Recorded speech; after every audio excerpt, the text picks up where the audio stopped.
Nah, saya ajarkan satu hal, kalau kita sampai pada bacaan Al-Fatihah tadi, jeda sejenak Bu, rasakan itu, minta. Minta. Setelah itu, Allah ajarkan satu lafaz, kalau lafaz ini benar dibacakan oleh ibu, benar dibacakan, maka seketika doa akan dijawab. Langsung dikabulkan. Apa bacaan itu?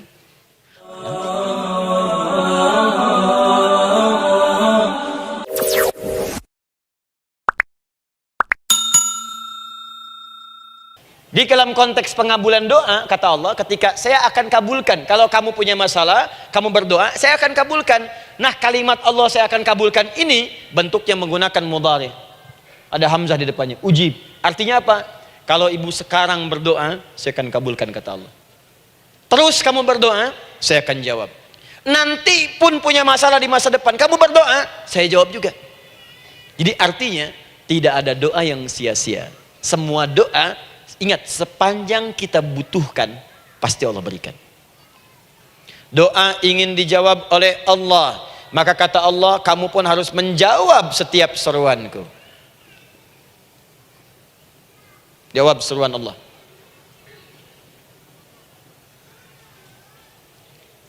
Ayo respon, adil.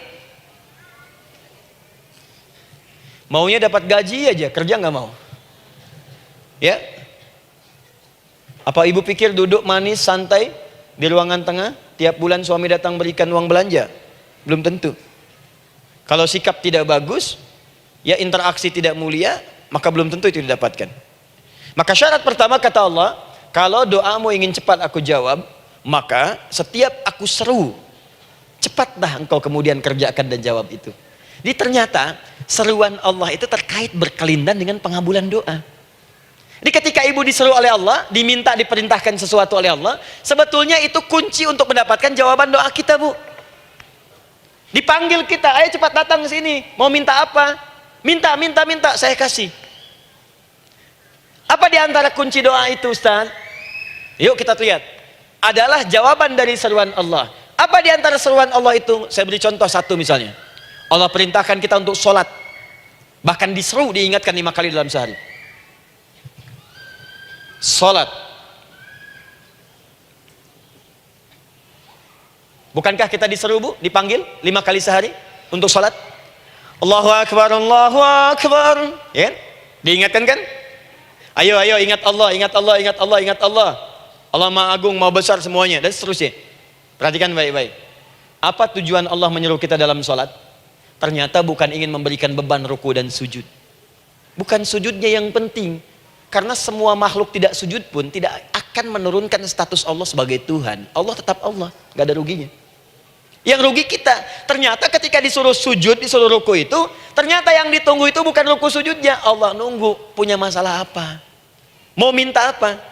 Karena itu dalam ilmu fikih, ibu buka semua kitab fikih. Salat itu secara bahasa disebut dengan doa. Nama lain dari doa adalah salat. As-salatu hiya doa. Salat adalah doa. Karena itu semua bacaan dalam salat doa semua. Coba lihat. Baru takbir Allahu Akbar, doa iftitah. Al-Fatihah doa, Bu, jangan dikira Al-Fatihah nggak ada doanya. Nih, nanti saya berikan cepat ya, ini highlight dulu. Highlight dulu. Dalam sholat itu ada 4 keadaan. Ingat ini baik-baik. Nanti ibu manfaatkan, minimal zuhur lakukan. Ada berapa keadaan? 4. Ada 4 posisi, 4 keadaan dalam sholat. Yang kalau ibu berdoa benar, meminta di situ dengan benar, itu seketika akan dikabulkan. Seketika. 1, saat berdiri. Berdiri. 2, saat ruku'. Ruku'. 3, saat sujud. 3, saat sujud. 4, sesaat sebelum salam. Berdiri, ruku', sujud, sesaat sebelum salam. Jadi yang pertama, respon seruan Allah. Disitulah Allah pun akan cepat merespon apa yang kita kemudian butuhkan. Jadi yang pertama lewat sholat ya Bu ya. Ingat sholat. Dan sholat itu tadi dari 4 posisi saya ajarkan yang pertama saja 1. Supaya nggak terlampau panjang ya. Berdiri Bu. Saya ajarkan satu, setiap ibu dalam keadaan berdiri dan membaca Al-Fatihah, pada kalimat iyyaka na'budu wa iyyaka nasta'in, ingat pada kalimat iyyaka na'budu wa iyyaka nasta'in, maka sertakanlah di hati kita apa persoalan yang dirasakan untuk bermohon kepada Allah.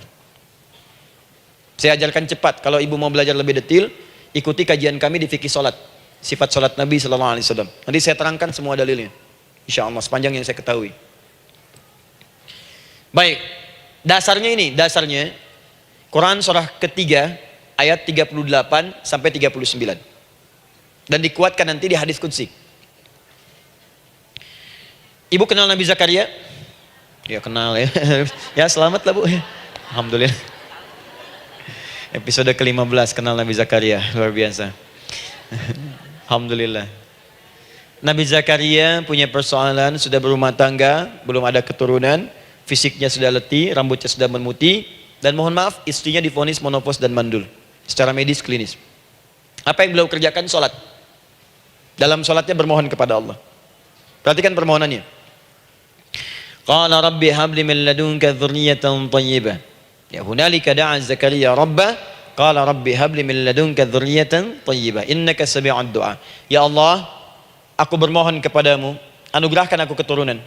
Semua mengatakan aku gak mungkin punya keturunan. Hanya engkau yang tidak punya batas dalam pemberian. Engkau pasti mendengar doa saya. Kalau pada yang maha mendengar tidak mengabulkan juga, lantas kepada siapa lagi aku mesti memohon? Doa ini dipanjatkan oleh beliau dalam keadaan sholat. Sedang berdiri dalam sholatnya. Jadi ibu maaf ya, tolong jangan salah berpikir. Semua nabi dan rasul, orang soleh sebelumnya itu sholat. Cuma kita lebih sempurna gerakan dan jumlahnya, sempurna. Orang dulu sholat. Nabi Musa sholat, Quran surah 20 ayat 14. Nabi Isa sholat, Quran surah 19 ayat 31 sampai 33. Nabi Ismail sholat, Quran surah 19 ayat ke-55. Semua sholat. Sholat. Nabi Zakaria saat punya masalah, sholat. Dalam berdirinya minta dalam sholatnya. Dari mana Ustadz tahunya beliau minta dalam berdiri dalam sholat? Ayat 39-nya baca. Quran surah ketiga ayat 39. Fanadatul malaika, maka doanya itu dijawab oleh Allah. Datang malaikat menyampaikan jawaban. Wa huwa qaimun yusalli fil mihrab. Sedangkan beliau masih berdiri dalam sholatnya di mihrab. Masih berdiri dalam sholat. Sholat. Di dalam sholat itu minta.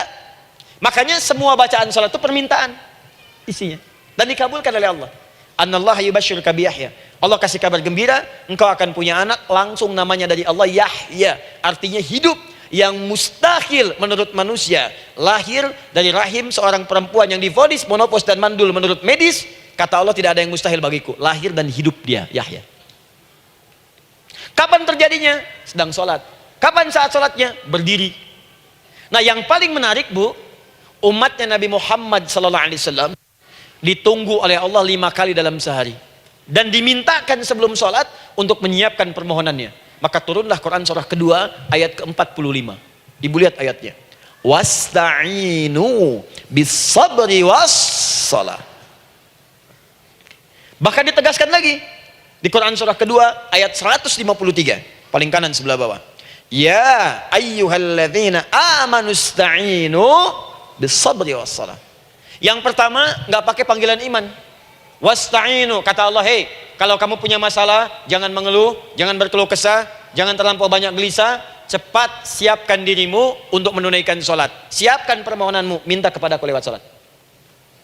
Kalau belum yakin, disebutkan imannya. Ya ayyuhalladzina amanu, hei orang-orang yang masih merasa punya iman, katanya punya iman. Jadi kalau ibu nggak mau minta lewat sholat, dipertanyakan imannya. Kamu punya iman nggak? Kata Allah, yakin nggak dengan saya? Kalau punya masalah jangan mengeluh. Datang pada saya minta lewat sholat, saya panggil sholat minta. Kalau masih merasa punya iman, tuh, iman kita tuh dipertaruhkan di situ. Nah sekarang saya berikan rumus bahasanya.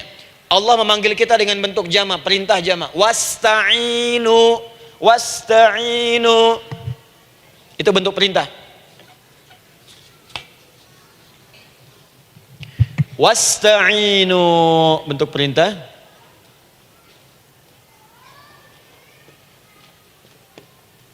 Wasta'inu. Dan jika kalian, perhatikan cara menerjemahkannya, dan jika kalian punya persoalan dalam hidup, punya kebutuhan, maka bergegaslah, siapkan dirimu untuk minta kepadaku solusi. Wasta'inu, dan mintalah oleh kalian pertolongan, solusi. Bisabri wassalah. Pertama, sabar dulu. Sebelum sholat, sabar dulu dengan itu. Tahan dulu, terima dulu. Jangan mengeluh, terima dulu, nanti dalam sholat minta solusi. Itu maksudnya. Punya masalah sekarang jam 9 lewat, sabar, tahan dulu, koreksi diri, istighfar, nanti zuhur minta. Atau duha sekarang sholat, datang ke masjid, sholat duha minta. Tahiyatul masjid minta sekarang, sabar. Ini sabar, terima dulu. Jangan mengeluh, sabar, ingat, terima, sabar. Karena Allah mustahil memberikan ujian masalah kalau kita tidak sanggup menerimanya. La yukallifullahu nafsan illa. Saya sering katakan Bu ya, maaf kalau kalimat ini mungkin kurang berkenan, tapi kalimat ini nyata. Kalau ibu sekarang punya masalah seberat apapun, itu artinya hanya ibu yang sanggup untuk menerimanya. Saya tidak. Betul, karena itu persoalan itu dititipkan kepada ibu, bukan kepada seorang bernama Adi Hidayat. Ibu yang dipercaya. Ya, ibu dipercaya oleh Allah. Kenapa ibu tidak yakin dengan itu? Karena cuma ibu yang bisa mengatasi. Ibu yang mampu, saya tidak. Karena itu dititipkan pada ibu. Kaidahnya, la yukallifullahu nafsan illa wus'aha. Allah nggak akan berikan beban, ujian, masalah kalau dia nggak mampu. Artinya kalau saya nggak mampu, saya nggak dikasih. Ibu mampu, ibu diberi. Jangan mengeluh. Kenapa mesti saya ya Allah? Kamu mampu. Ya Allah, why me? Why not? Kamu yang bisa. Nah sekarang, wassalah, setelah terima itu, tapi juga jangan terlampau kepedean. Memang cuma saya yang mampu ya, bikin status. Kemudian sholat, kita akan katakan, ya Allah, Engkau perintahkan saya untuk minta tolong. Sekarang saya akan minta kepadamu. Lalu kita katakan, maaf ya Allah, saya sekarang punya masalah, saya ingin bermohon kepadamu, saya ingin minta kepadamu ya Allah, saya mohon ya Allah. Maaf Bu ya, maaf ya, sebentar. Ibu kalau punya masalah sedikit atau banyak? Banyak. Yang punya masalah ibu saja atau anak juga punya masalah? Kadang-kadang, bukankah anak yang punya masalah ibu yang minta? Bukankah suami yang punya persoalan ibu yang bermohon? Kan? Karena itu, kalau kita ingin memohon kepada Allah dengan persoalan yang kompleks mewakili yang banyak, maka pertama kalimatnya diawali dengan huruf na. Berarti kami, kita, semua. Jelas ya? Nah, ibu ingin robah kalimatnya minta tolong. Kata Allah, minta kepadaku pertolongan. Wasta'inu. Ibu ingin robah menjadi bentuk permintaan. Rubah kalimatnya menjadi nasta'in. Nasta'in. Nasta'in.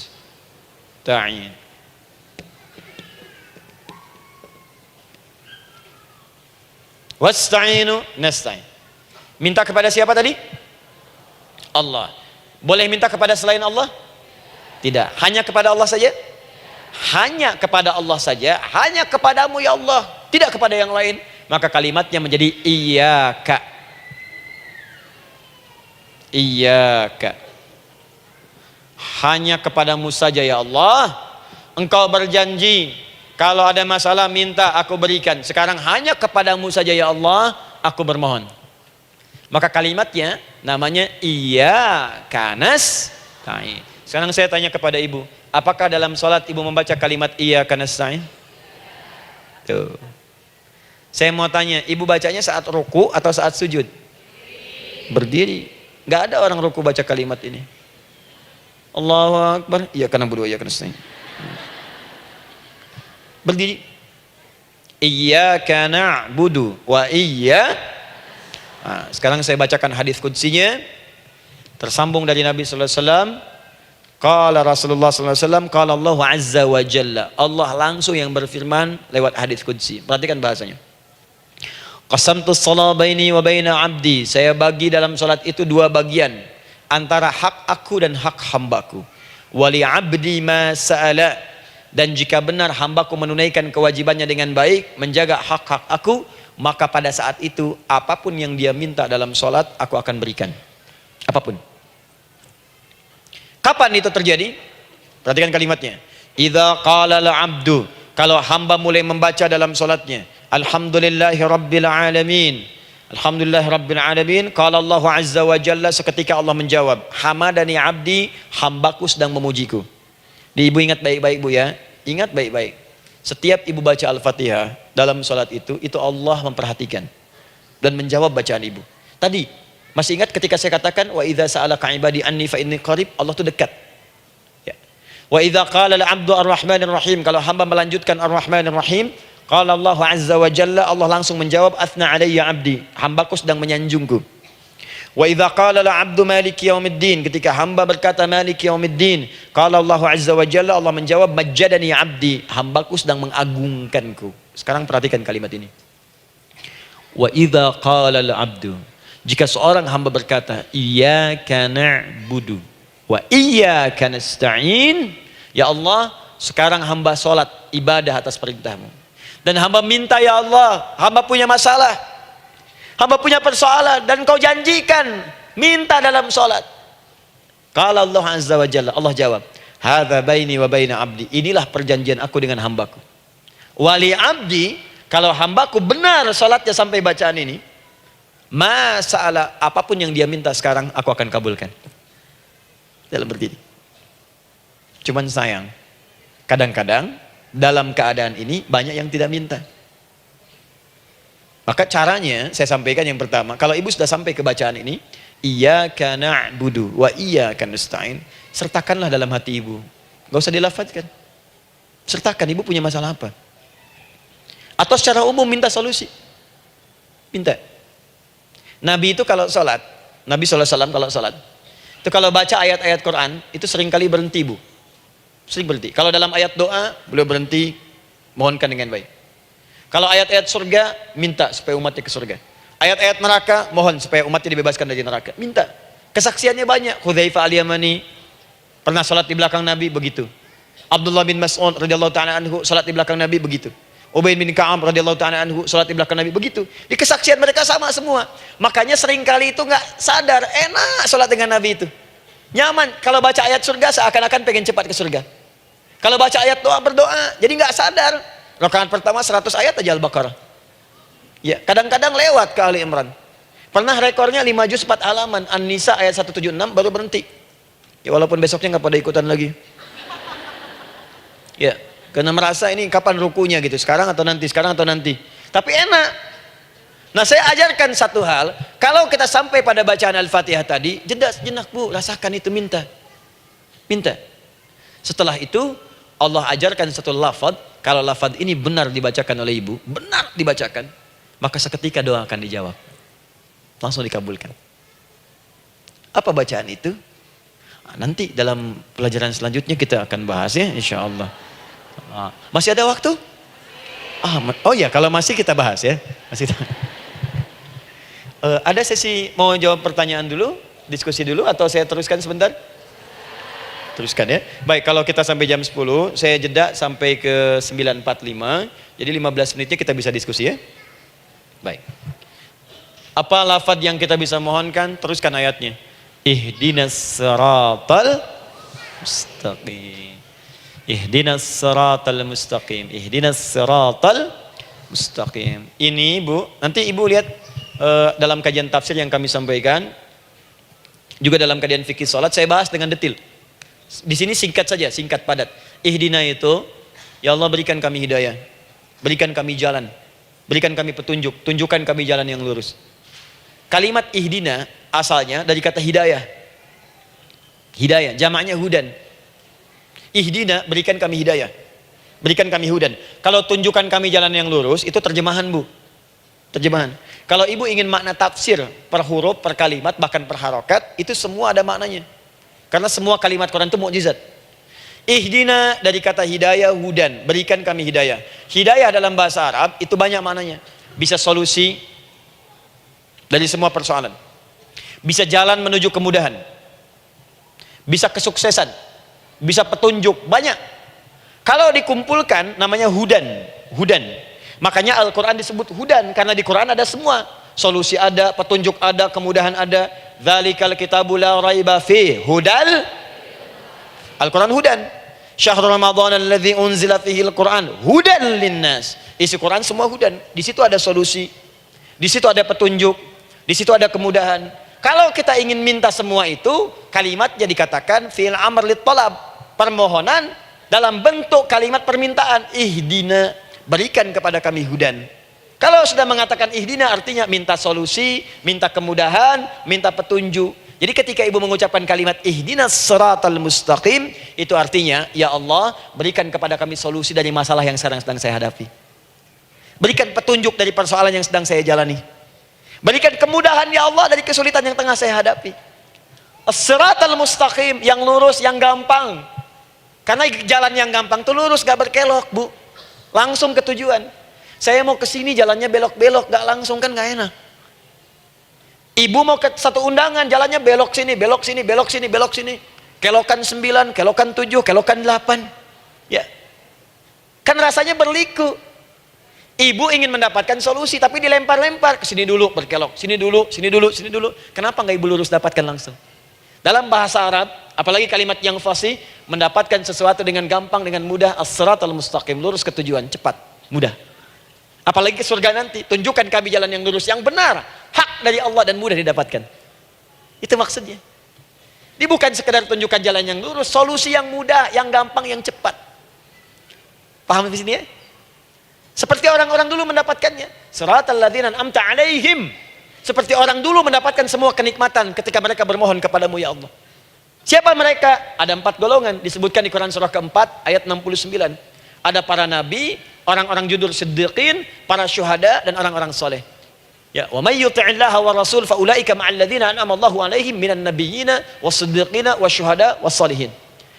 Para nabi dulu berdoa, ya Allah, saya ada masalah, dikabulkan. Kita minta, ya Allah, sekarang saya berdoa, tolong kabulkan seperti nabi-nabi dulu dikabulkan. Nabi Ayub sakit, berdoa, dikabulkan. Kita sakit, dikabulkan. Nabi Ibrahim ada ujian, dikabulkan. Nabi Ibrahim punya ujian dengan anak, kita ada ujian dengan anak, minta, dikabulkan. Anak-anak berselisih, ada yang dendam, yang iri, seperti anaknya Nabi Yakub. Nabi Yakub berdoa, dikabulkan. Kita minta, dikabulkan. Ada syuhada, berdoa, dikabulkan. Kita minta, dikabulkan. Orang soleh berdoa, minta, dikabulkan. Kita minta, dikabulkan. Ya Allah, seperti engkau kabulkan doa orang-orang dulu yang melahirkan nikmat, mohon kabulkan kami yang minta sekarang dan mendapatkan kenikmatan itu. Itu maksudnya. Ya, siratal ladzina an'amta 'alaihim. Siapa an'amta 'alaihim di sini? Ulaikal ladzina an'amallahu 'alaihim. Sama persis kalimatnya. Minan nabiyyina was-siddiqina wasyuhada'i was-shalihin. Jadi jangan diartikan sebatas terjemahan. Walaupun di musim haji sekarang itu bisa dipakai. Saya tugas 2010 di Mekah. Ada jemaah kesasar, lupa maktab. Kemudian ingin balik, nggak tahu jalan. Dia ketemu askar. Askar nggak bisa bahasa Indonesia, dia nggak bisa bahasa Arab. Tapi dia hafal Al-Fatihah. Datang kepada askar, dia tunjukkan gelangnya. Pak, ihdinas siratal mustaqim. Tunjukkan saya jalan yang lurus. Bikin gelang. Askar nggak bisa bahasa Indonesia. Dikasih bahasa Arab gak paham-paham. Tapi askar ini pun cerdas. Dia tunjuk, dia lihat gelangnya. Oh, maktab sana. Siratal ladzina an'amta 'alaihim ghairil maghdubi 'alaihim waladdallin. Lurus, jangan belok-belok. Kalau belok nanti engkau tersesat atau dicaci maki orang. Maghdub ya dicela orang. Dhalin tersesat, kan? Jangan dicela, jangan sesat, lurus. Tapi kalau dalam berdoa dalam sholat minta di hati hadirkan. Jelas ya? Nah, itu posisi pertama. Jadi pertama minta lewat sholat. Yang kedua cepat, rajin istighfar, Bu. Saya cepat ya, rajin istighfar. Saya ada 7 menit lagi. Ibu rajin istighfar. Astaghfirullah, astaghfirullah, astaghfirullah, astaghfirullah. Itu yang paling singkat. Astaghfirullahaladzim, astaghfirullahaladzim, astaghfirullahaladzim. Itu yang menengah. Astaghfirullahaladzim alladzi la ilaha illa huwal hayyul qayyum wa natubu ilaihi. Astaghfirullahaladzim alladzi la ilaha illa huwal hayyul qayyum wa natubu ilaihi. Astaghfirullahaladzim alladzi la ilaha illa huwal hayyul qayyum wa natubu ilaihi. Itu yang cukup panjang. Ibu rajin istighfar. Orang yang rajin istighfar itu diantara yang disebutkan dalam riwayat-riwayat adalah orang-orang yang cepat dijawab doanya hanya dengan istighfarnya. Jadi dia tuh punya keinginan, dia nggak katakan. Jadi keinginan di benaknya dia, terus dia istighfar. Astagfirullah, astagfirullah, astagfirullah. Itu kalau benar rajin istighfar, seketika dikabulkan. Cepat.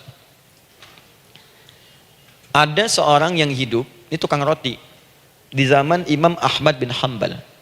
Saya pernah kisahkan ini di beberapa keadaan. Orang ini itu ahli istighfar. Jadi maaf ya Bu ya, bukan istighfarnya pas ada keperluan aja, bukan. Ada ta'lim Ustaz Adi, sab pertama astagfirullah, astagfirullah, astagfirullah, bukan. Besok ada arisan, astagfirullah, astagfirullah, bukan. Jadi bukan ada keperluan istighfar, bukan. Orang ini membiasa istighfar.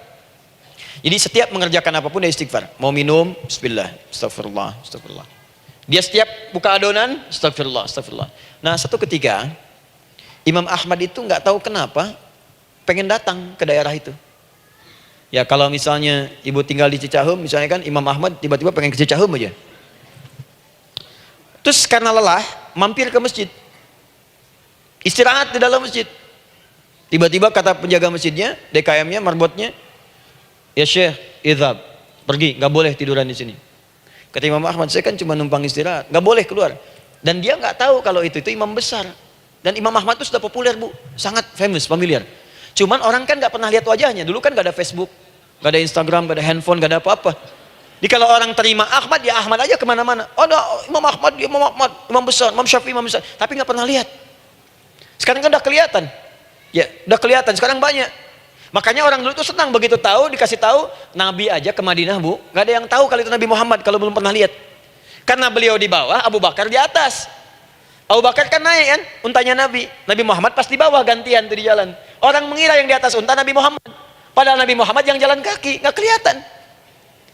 Makanya responnya bola ketika tahu Nabi, senang luar biasa. Minta doa, minta ini, minta itu. Orang sekarang tidak, karena sering banyak lihat di TV media sosial, begitu ketemu minta foto. Ini lain kisahnya, nggak tahu dia, pergi keluar. Kata Imam Ahmad, ya sudah, keluar beliau, nggak mau ribut, istirahat di luar, di pelataran. Di sini juga nggak boleh. Lihat kalimatnya, barwah, keluar, pergi. Barwah itu kasar Bu. Begitu kemudian didebat lagi, saya cuma di luar. Rawah itu dari kata roh Bu, itu paling kasar. Artinya keluar dengan rohnya sekalian. Rohnya pun jangan di sini. Ya. Jadi kalau ibu nanti di Masjidil Haram misalnya kan, ada kalimat itu artinya kesel Bu askarnya. Ya, keluar. Misalnya idza bi anti, enggak mau, saya mau di sini. Ya. Barwa, pergi. Sampai ke ruah dengan rohnya. Itu artinya ibu disuruh pergi. Ya, bukan jangan mengelak lagi. Ruah. Saya bukan ruah, saya rohayati. Suruh pergi. Pergi. Imam Ahmad pergi tuh akhirnya. Pergi. Di jalan kelihatan lah tukang roti tadi. Begitu kelihatan capek lah dipanggil, Syekh, kayaknya lelah istirahat di sini. Dan tukang roti pun nggak tahu kali itu Imam Ahmad. Begitu istirahat, duduk, kelihatan lah Imam Ahmad setiap buka adonan, astagfirullah. Bikin lagi, astagfirullah. Imam Ahmad tahu faidah itu. Tapi ingin menguji si tukang roti ini, ditanya, ya akhi, kamu ini kenapa setiap Anda menanam adonan itu, tepung itu, Anda mengucapkan istighfar? Astagfirullah. Perhatikan jawabannya. Wallahi demi Allah, tidak pernah saya beristighfar dalam setiap aktivitas saya, kecuali Allah selalu mengabulkan doa yang saya mohonkan. Di setiap minta, astagfirullah, itu dikabulkan. Cuman satu yang sampai sekarang belum terkabul. Apa itu kata Imam Ahmad? Saya ini selalu bermohon kepada Allah, ya Allah, mohon sebelum saya wafat atau setelah ia wafat, pertemukan saya ya Allah dengan Imam Ahmad bin Hanbal sebelum saya yang wafat atau wafat Imam Ahmad. Kata Imam Ahmad, astagfirullah, Allahu Akbar. Itu mungkin yang memperjalankan saya kemari. Tiba-tiba pengen ke sini, sampai diusir keluar dari rumah Allah, dari masjid, sampai di sini karena istighfar Anda. Sayalah Imam Ahmad bin Hanbal. Astagfirullah. Imam Ahmad ke situ datang. Tolong jangan lakukan pada saya. Salah di hidayat ya Allah. Astagfirullah. Saya jawab lagi dari sana. La haula wala quwata illa billah. Ini istighfar. Nah, kapan istighfar yang baik? Istighfar yang baik dilakukan setelah tahajud sebelum fajar. Saya ulang ya. Setelah tahajud sebelum fajar. Dalilnya Quran surah ke-51 ayat 18. Baca dari ayat 15 sampai 18-nya. Jadi ibu kalau mau seperti itu, rajin tahajud dulu bu. Tahajud. Setelah itu biasakan istighfar. Itu latihan dulu, itu baru latihan. Ingat ya, istighfar menjelang fajar di waktu sahar, itu baru latihan. Astagfirullah. Nanti kalau sudah banyak latihan, ibu akan refleks. Mau duduk masuk mobil, astagfirullah. Duduk mau makan, astagfirullah. Ya, kadang-kadang ibu mau ambil handphone, astagfirullah. Itu refleks di lisan kita keluar. Ahli istighfar itu nggak direncanakan keluar di lisannya. Astagfirullah. Kalau sudah seperti itu, berbahagialah. Karena apapun kadang ibu inginkan, sepanjang itu ibu butuhkan, seketika dikabulkan. Yang ketiga, ini amalan yang paling dahsyat. Amalan yang ketiga ini adalah amalan yang dikerjakan karena cinta kepada Allah Subhanahu wa taala. Mahabbatillah, kecintaan kepada Allah. Amalan yang dikerjakan karena cinta kepada Allah Subhanahu wa taala. Amalannya mencintai Allah. Beda bu. Salat dengan cinta dibandingkan dengan salat karena memenuhi kebutuhan atau kewajiban saja, itu akan lain. Ibu kalau benar-benar mencintai Allah, maka dalam salat pun persiapannya akan beda. Saya beri contoh gini ya. Dari pakaian akan lain kata Al-Quran. Quran surah 7 ayat 31. Ya bani Adam khudhu zinatakum 'inda kulli masjid. Hei anak cucu Adam, kalau ada panggilan dari masjid, kenakan pakaian terindahmu. Di orang-orang yang mencintai Allah saat akan sholat, dia akan perhatikan dari pakaiannya. Jauhkan dari yang haram. Terus cari yang paling baik yang dia kenakan. Gak akan sembarangan. Kalau ibu pakai mukena juga cari mukena yang paling indah. Bukan karena pengen dilihat orang. Karena ingin Allah menyaksikan sholat ibu dalam keadaan yang sempurna. Wudu tuh hati-hati gitu. Quran surah ke-5 ayat ke-6. Ya ayyuhalladzina amanu idza qumtum ila shalah faghsilu wujuhakum wa aydiyakum ilal marafiq wamsahu bi ru'usikum wa arjulakum ilal ka'bain. Jika ada orang beriman mencintai Allah, mau salat, dia mau wudu, wudunya enggak akan sembarangan, Bu. Cuman basuh. Ya, bagian kepala juga harusnya kepala, dia rambut, takut selesai. Sampai ke kaki cuma disodorkan di keran, beres. Itu sih anak kecil juga bisa. Orang ini lain. Dia akan pelan-pelan dilihat secara sempurna. Hati-hati, kerjakan karena Allah, karena ingin baik. Kalau orang sholat hanya kebutuhan saja, maka yang penting dia takbir sampai salam selesai. Tapi ini tidak, dia akan pelajari bagaimana Nabi mengajarkan sholat yang benar. Bagaimana bacaan saya benar. Dia belajar ngaji supaya benar bacaan Fatihahnya.